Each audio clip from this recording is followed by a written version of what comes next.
그래서 하는 부모님들이 자녀가 의대를 가기를 원해. 딸아, 너는 꼭 의대를 가라. 아들아, 너는 꼭 의사가 되어라. 이런 말씀들을 많이 하시잖아. 그것을 향해서 7살 때부터 벌써 로드맵을 가지고 진행을 한다라고 하잖아. 왜 자녀에게 뭐가 되라고 그렇게 강요하는 거는 잘못된 것 같아. 나는 그렇게 했으면 아마 정말 힘들었을 거야. 그래서 엄마는 어떤 직업을 가지고 살아갈 것인가 보다 어떻게 살 것인가에 초점을 많이 맞췄던 것 같아. 허당 엄마, 당당히 여러분, 허당 엄마입니다. 요즘 주변에 보면 불안하거나 공격적이거나 무기력한 아이 때문에 힘들어하는 분들도 많잖아. 그런 아이들 부모님을 보면 정말 진심으로 사랑하고 열심히 교육하고 나름대로 최선을 다했는데 그런 일들이 좀 일어나기도 해. 왜 그런 일이 일어날까 하고 엄마 나름대로 생각을 한번 해봤거든. 네. 옆집 아이가 어떤 방법으로 해서 좋은 대학도 가고 또 사회에서 말하는 그 성공에 이르렀다고 해서 내 아이도 그렇게 교육을 해서 그런 일이 일어나는 거 아닐까라고 생각을 하게 되었거든. 네. 장미가 아름답다고 해서 모든 꽃이 다 장미로 키울 필요는 없거든. 옛날에 우리가 관사에 살았던 적이 있잖아. 그곳에서 다른 어머니들의 모범이 되는 한 어머니가 있었어. 대치동에 있는 학원에 보내기도 하고 방학 때 또 어학연수를 보내기도 해서 다른 아이들보다 특별히 우수하기도 하고 해서 그 아이는 결국은 과학고등학교 진학을 했거든. 정말 교육에 진심이었던 가족이군요. 그렇지. 그런 반면에 너는 여러 사람의 사실 좀 근심? 약간 그런 면이 있었거든. 네. 그래서 그분들이 나한테 찾아와서 아이를 좀 더 엄격하게 잘 교육을 하고 다른 방법을 해서 교육을 좀 잘해야 되지 않겠느냐라고 했어. 네. 그때 나는 아이마다 다르고 발달 속도도 다른데 내 아이도 그렇게 할 수 있을까? 아마 해도 안 됐을 것 같기도 하고. 네. 저는 근데 그게 재미없었을 것 같은데요. 그래서 아마 거부했을 것 같아요. 그래서 나는 그때 그 어머니들의 조언을 어찌 보면 그 어머니들 입장에서는 무시한 것일 수도 있는데 나는 왕따가 되기로 했거든. 열심히 귀 기울여 듣긴 했지만 결국 판단과 선택은 그 조언대로 하지 않았으니까 어떻게 보면 그 사람들은 내 말 무시하는 거야? 라고 생각했을 수도 있겠네요. 그렇지. 왜냐면 굉장히 진심으로 여러 가지 교육의 방법을 제시했거든. 네. 근데 나는 내가 아무리 봐도 그 방법이 너한테 잘 맞는 것 같지가 않았어. 네. 방향은 나한테도 있었어. 그렇지만 발달의 속도나 그리고 또 출발점은 좀 달랐거든. 네. 그래서 오랜 세월이 지났거든. 그러고 나서 그 아이는 과학고등학교에 진학을 했고 너는 그때도 뭐 이리틀 저리틀 조금은 약간 너답게 살아가는 모습으로 보면 칭찬할 만하고. 저는 비틀이라는 것도 저는 억울한 게 제 나름대로 이곳저곳 즐겁게 살아가고 있다고 표현을 해주세요. 그래. 어쨌거나 한 살 많은 형이었고 여러 어머니들이 그 어머니를 따라서 같은 학원도 보내기도 하고 같이 어학연수를 다녀오기도 하고 했는데 우리는 뭐 그냥 그때 즐겁게 해외여행을 갔었잖아. 그렇죠. 그리고 나서 그 뒤에 결과를 봤어. 그 아이도 굉장히 열심히 공부를 했어. 그리고 너는 또 너 나름대로 너의 방식대로 열심히 공부했어. 네. 그래서 사회에서 말하는 그런 명문대를 둘 다 갔거든. 네. 전형은 완전 다르지만 두 사람 다 명문대를 진학을 했어. 네. 그럼 지금 어떻게 되었느냐 봤더니 같은 회사를 다니네? 그게 정말 신기하더라고요. 저랑 똑같은 회사에 입사를 한다고 얘기를 들어가지고 신기했습니다. 굉장히 출발을 빨리 했고 그리고 엘리트 코스로 갔고 너는 어찌 보면 야생화 같이 자랐는데 결국은 같은 회사에 입사해서 둘이 같은 회사를 다니게 되었잖아. 네. 이 이후로 과연 또 같은 길을 갈까 내가 또 한번 예측을 해봤거든. 네.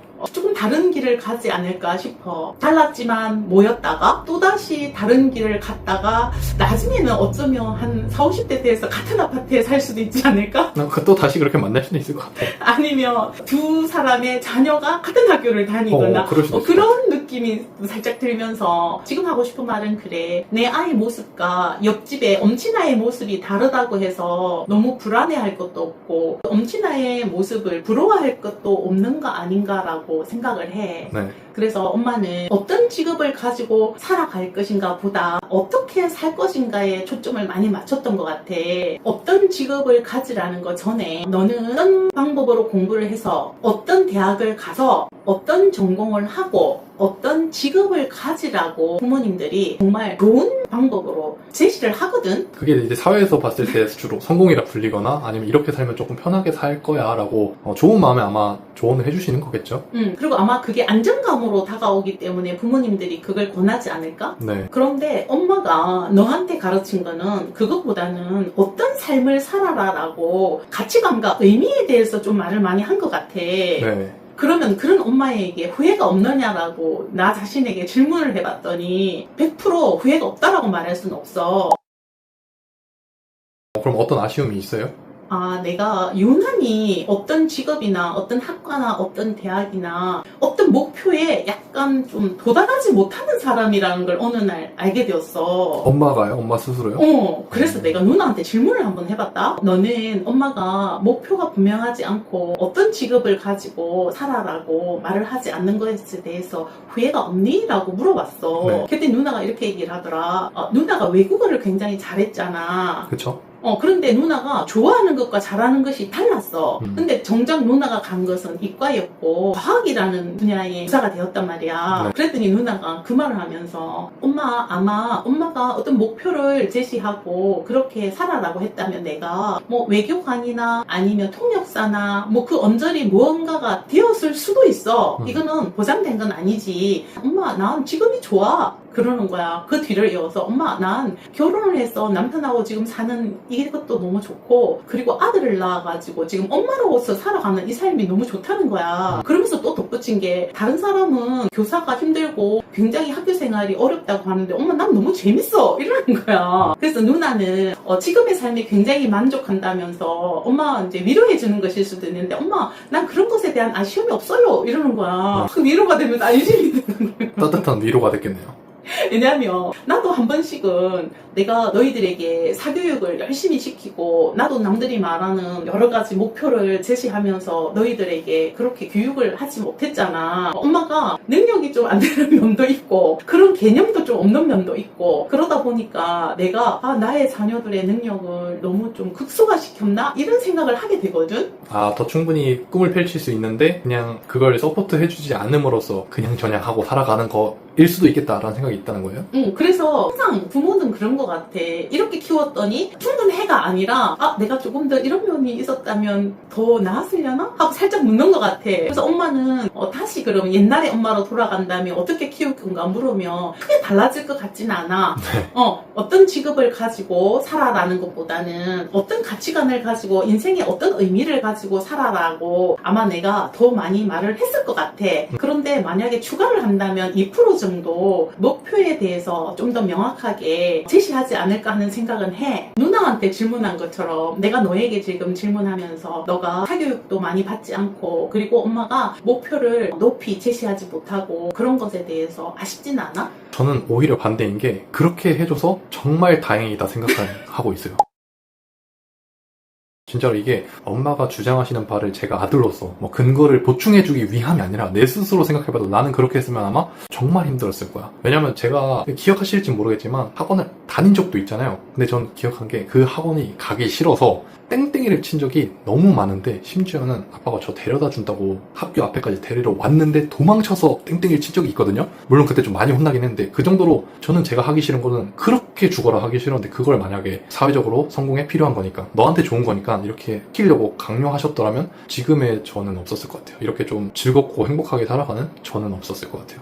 근데 난 좀 이해가 안 되는 게 그 학원도 우리가 가라고 해서 간 거 아닌데 너가 가겠다고 하고서도 그렇게 도망을 갔단 말이야? 그래서 결국은 그 학원을 끊게 됐죠. 그럼 그냥 안 가는 게 맞겠다 해서 부모님과 저 사이에서 이제 합의하에 학원을 안 가게 됐죠. 그래서 오랫동안 또 학원을 안 다녔잖아. 그렇죠. 그래도 너는 선행학습을 안 해가지고 고생도 꽤나 했잖아. 그 부분에 대해서는 이제 길게 할 얘기가 있는데 제가 다녔던 고등학교 특성상 선행하는 친구들도 많았고 공부 잘하는 친구들 많아서 상대적으로 내가 옆으로 둘러봤을 때 나 조금 다른 친구에 비해서 학습적으로 조금 부족하구나. 그래서 따라가기 힘드네. 그런 생각은 있었던 것 같아요. 그리고 특히나 다른 과목보다도 이 과목은 내가 조금 더 했으면 인생이 편했을 수도 있겠다 이런 생각은 있지만 저는 다시 돌아가서도 계속 후하고 풋살만 했을 것 같은데요. 근데 요즘은 엄마와 같은 생각을 하는 사람보다 반대의 생각을 하는 사람이 너무 많은 것 같아. 어떤 식으로요? 안정적인 직업이라고 말하는 의사가 되어서 살아가기를 굉장히 많이 원하면서 그래서 하는 부모님들이 자녀가 의대를 가기를 원해. 딸아, 너는 꼭 의대를 가라. 아들아, 너는 꼭 의사가 되어라. 이런 말씀들을 많이 하시잖아. 그것을 향해서 7살 때부터 벌써 로드맵을 가지고 진행을 한다라고 하잖아. 어떤 동네에서는 학원 그 커리큘럼처럼 다 있다고 하더라고요. 중학교 때는 어디까지 배우고 고등학교 때는 어디까지 배우고 다 있대요. 네. 자녀에게 뭐가 되라고 그렇게 강요하는 거는 잘못된 것 같아 라고 할 수는 없지만, 자녀의 개인적인 특성, 잘하는 거나 좋아하는 거를 고려하지 않고 그렇게 강요해서 살아갔을 때 그 아이가 정말 건강하고 행복한 삶을 살까? 이 부분을 우리가 한번 생각해야 되는 것 같아. 단순히 행복뿐만 아니라 오히려 성과 측면에서도 조금 저해되고 좀 안 좋은 영향을 미칠 수도 있을 것 같아요.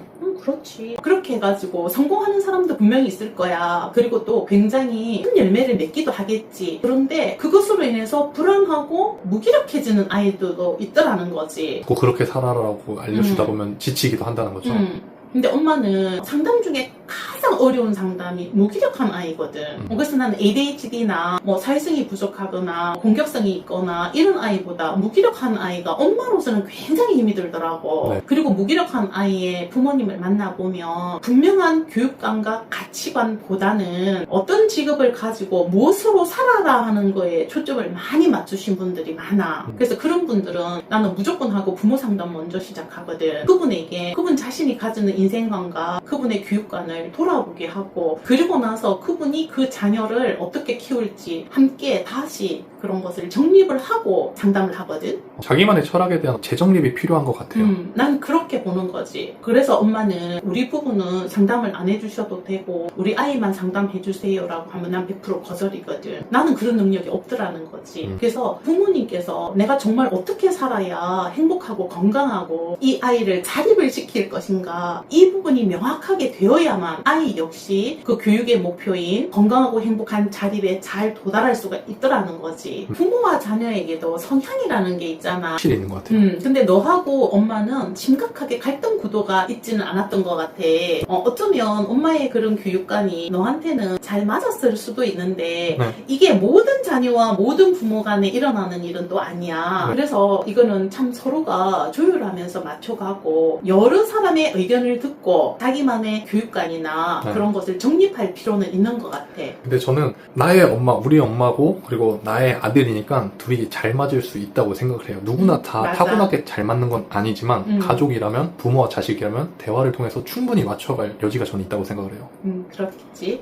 그리고 우리가 이렇게 또 좋은 결과가 있다고 해서 이 모든 것이 또 다 옳은 건 아니겠지만, 그래도 어떤 직업을 가지고 살 것인가와 어떻게 살 것인가를 잘 조화를 이룬다면 자녀 교육의 목표인 건강하고 행복한 자립에 이르게 할 수 있을 것 같아. 호당 엄마. 자녀가 무엇이 될까와 어떻게 살 것인가의 조화를 이루는 것에 대해서 허당 엄마와 비슷한 생각이 있으시면 구독과 좋아요 눌러주세요.